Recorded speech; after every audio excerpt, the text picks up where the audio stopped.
In the last video, I said that we start off with, let's say we started off with the change in distance. So we said, that we know the change in distance. So change in distance. This is the things that we are given. We're given the acceleration. We're given the initial velocity. And I asked you, how do we figure out what the final velocity is? And in the last video, and if you don't remember, go watch that last video again, we derived the formula that Vf squared, the final velocity squared, is equal to the initial velocity squared plus 2 times the change in distance. You'll sometimes just see it written this as 2 times distance because we assumed that the initial distance is at point 0, so that the change in distance would just be the final distance. But we could write it either way, and hopefully at this point you kind of see why I keep switching between change in distance and distance. Really just so you're comfortable when you see it either way. But what if this is for the situation when we didn't know what Vf is. But let's say we want to solve for time instead. Well, actually, once we solve for the final velocity, we can actually solve for time, and I'll show you how to do that. But let's say we didn't want to go through this step. How can we solve for time directly, given the change in distance, the acceleration, and the initial velocity? Well, let's go back once again to the most basic distance formula. Not the distance formula, how distance relates to velocity. So we know that, I'll write it slightly different this time, just so the change in distance over the change in time is equal to the average velocity. Right? Or we could have rewritten this as, we could rewrite this as the change in distance is equal to the average velocity times the change in time. Right? This is change in time, change in distance. And sometimes we'll just see this written as d equals, let me write this in a different color so we have some variety. Sometimes you'll see this as written as d equals velocity times time, or d equals rate times time. And the reason why I have change in distance here or change in time is, well, I'm not assuming necessarily that we're starting off at the point 0 or at time 0. But if we do, then it just turns out to kind of the final distance is equal to the average velocity times the final time. But let's stick to this. We want to figure out time given this set of inputs. So let's go back to, well, let's go back to this equation. Or actually, let's go from this equation. Right? So if we want to solve for time, or the change in time, we could say, we could just derive both sides, we could divide both sides by the average velocity. Actually, no, let's not do that. Let's just stay in terms of change in distance.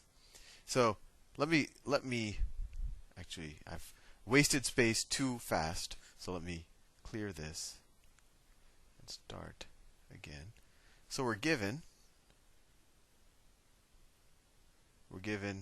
change in distance, we're given initial velocity, that's initial velocity, and we're given acceleration, and we want to figure out what the time is. And if we assume, I mean, it's really the change in time, but let's just assume that we start time 0, so this is kind of the final time. So we know that, let's just start with a simple formula. Distance, or change in distance, I'll use them interchangeably.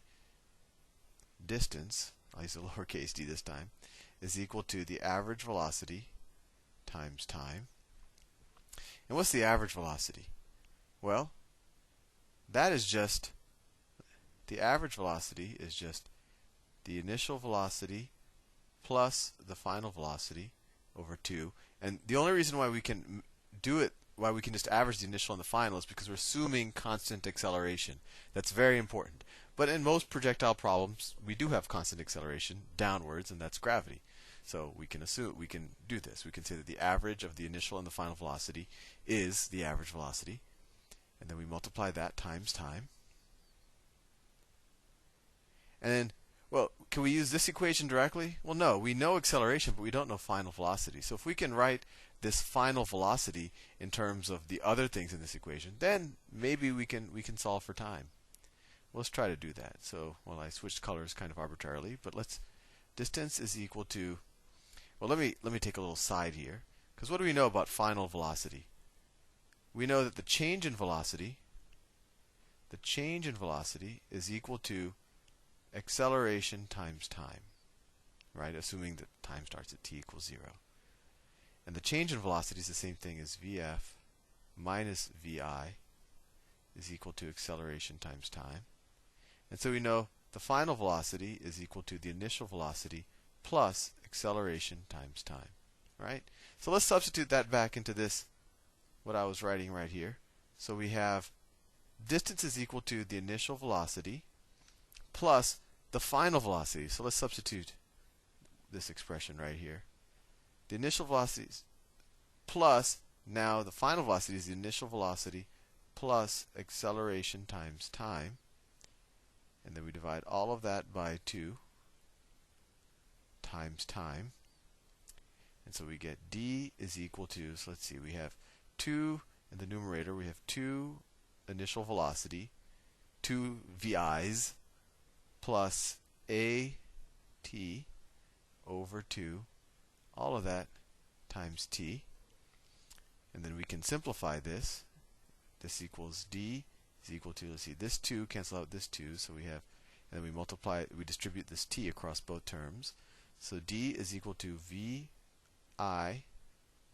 t plus, and then this term is at over 2, but then you multiply the t times here too, so it's at squared over 2 plus at squared over 2. So there, we could use this formula if we know the change in distance, or the distance. We could say, we could say this is the same thing as the change in distance. This actually should be the change in distance, and the change in time is equal to the initial velocity times time plus acceleration time squared divided by 2. So let me summarize kind of all of the equations we have, because we really now have in our arsenal every equation that you really need to solve a one-dimensional projectile problem. Things going either just left, right, east, west, or north, south, and not both. And we'll do that in the next video. But let's summarize everything we know. Image.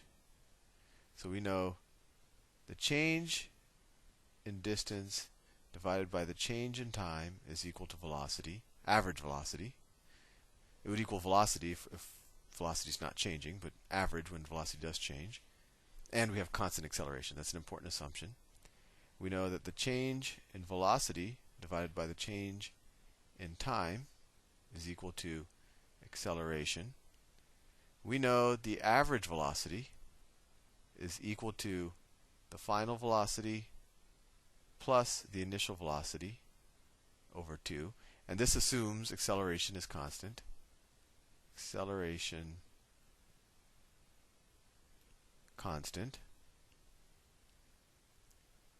If we know the initial velocity, the acceleration, and the distance, and we want to figure out the final velocity, we could use this formula. Vf squared equals Vi squared plus 2a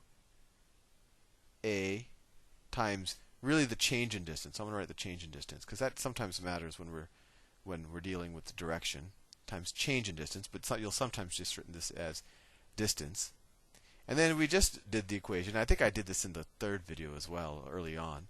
But we also learned that distance is equal to the initial velocity times time plus at squared over 2.